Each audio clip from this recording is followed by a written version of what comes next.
I'm here to talk about downtown San Jose in particular, not just because I represent downtown on the city council, but because downtowns are the place we most often associate with the city's identity. Ironically enough, though, I grew up in the suburbs of San Jose, right about here, and it was a fairly boring and uniformly suburban experience, really throughout my childhood, except for one fact. Our family is Italian, and if you're Italian, you had to attend large family gatherings, requiring us to leave the suburbs to travel to downtown San Jose, where a lot of my Italian aunts and cousins live.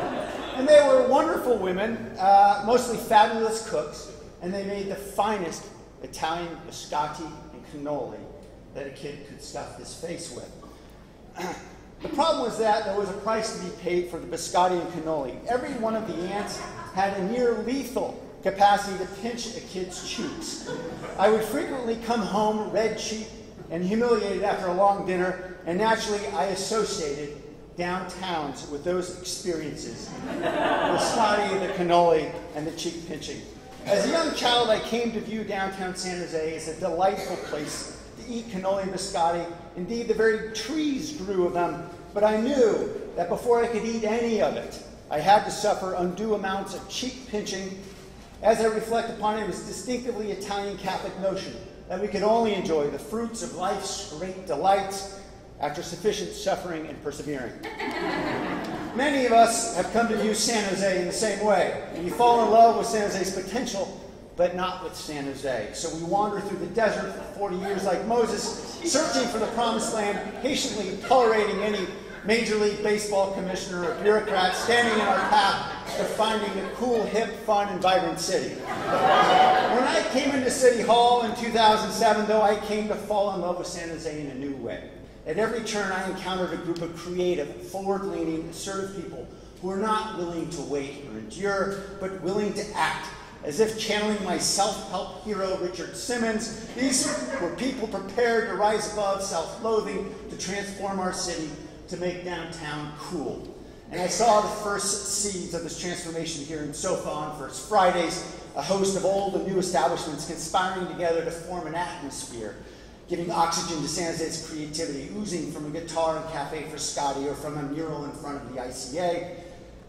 Of course, it hasn't just been confined to SoFa. San Pedro Square has taken wing, a historic plaza filled with music and buzz and life.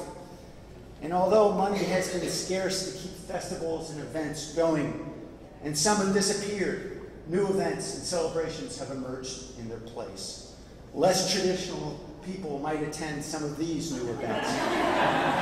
But now San Jose has zombie crawling, cherry spitting, Christmas flash mobbing, and craft brew festing. We never had that before. So too with music. Many familiar names filled every corner of downtown with live music over recent years. Andrew Bales bringing the Summer Pops Festival to us. Chris Esparza creating Left Coast Live. Brendan Rawson filling San Pedro Square with live jazz. Dan Procrano and Scott Nees keeping it live and local. And Jay Naduri introducing us to Creole Blues this fall. And we are increasingly celebrating that which is created and uniquely made here in San Jose, from t-shirts to specialty bicycles. Even more than Silicon Valley's innovations, these creations are forging for the first time San Jose's unique identity. We're communicating, we're publishing, we're talking in a unique San Jose voice. Through Edgy Content Magazine, through the neighborly NeighborWeb SJ, unique perspectives and voices are being heard and heeded, even as people decry the fall of larger media. Through all this, we're creating a distinctive San Jose identity, particularly here in the downtown, an identity of creativity, of celebration, and of collaboration. And we're collaborating in unique ways to confront our common challenges and problems. Communiversity is bringing students out into the city to learn and serve. Downtown Streets team is employing the homeless to clean the very creeks in which they once lived. And local businesses are contributing to Groundworks efforts to fill our streetscapes with flowers, murals, and everything fresh looking. There are larger forces at work that will make our downtown even more vibrant. what downtown needs more than anything is people who want to choose an urban lifestyle. And in the Bay Area, half as many households will have children as during the baby boom years. The good news is that means fewer day trading 2-year-olds during Super Bowl commercials. And the other good news, of course, is we'll have smaller households with more people preferring an urban lifestyle like this. Here in the Bay Area, these demographics and high costs will drive us to more urban housing. While 43% of our homes are rental today, tomorrow and in the next decade, 84% of us will be renters like Jack, not like Mr. Roper. And of course, global warming.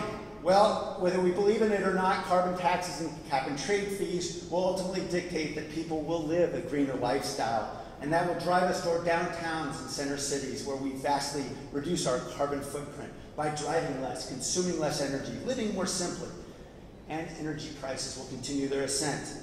As with the last run-up in gas prices, people will increasingly choose to live somewhere closer to where they work.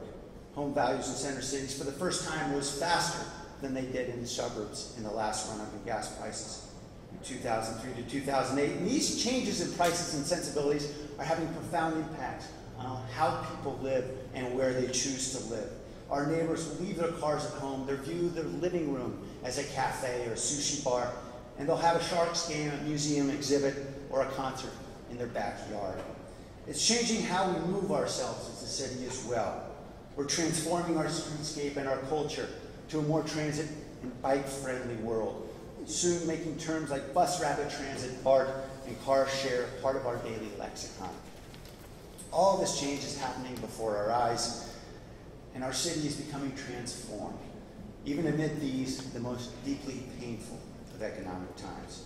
But with or without a baseball stadium, with or without a savior to rise from these streets, with or without that Biscotti tree, we are not waiting, we are not hoping, we are creating a new San Jose. Thank you.